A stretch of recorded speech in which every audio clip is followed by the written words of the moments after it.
Do you consider yourself innovative?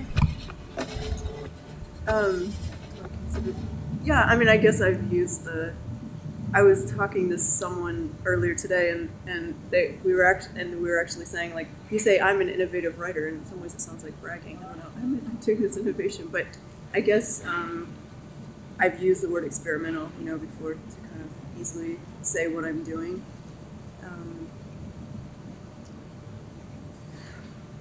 Yeah, I mean, I think what becomes hard for me about those words, and I use them. It's not that I don't. I mean, when I teach literature and I'm talking to my students, I might say this is more experimental, or if someone asks what I write, I might use that word. But I think it's like you can use it after the fact, but it doesn't feel like it has anything to do with the process I'm engaging in when I'm writing, because it's like some category coming into it. And so and I think it can be, when it can be limited, I don't think it is limiting. So, experimental, prose by women writers, I don't find that limiting. I mean, you've talked about you found this great variety, in terms of the voices, but I think sometimes that it like simplifies things and lumps everything together instead of like really starting to talk about what exists individually in the work.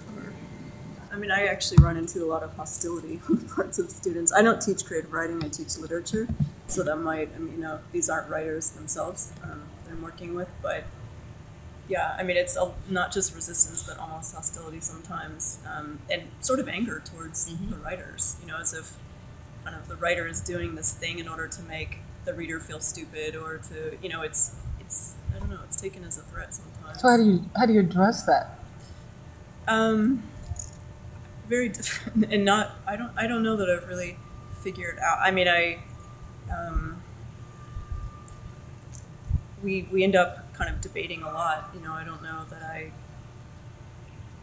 that I've found this kind of useful way. I mean, I've just found that and I guess I was mentioning this in the panel yesterday morning, but I've just found that I have to really kind of give them a variety, different kinds of work to read, because, so for instance, they're much more kind of responsive to Marguerite Duras, if they have other things that they feel a little more kind of familiar with, other types of work. I mean, it's been, yeah, I mean, in classes where I presented her and then other types of things for them to read, they're a lot more open than if everything can kind of be deemed experimental, then they just hate her.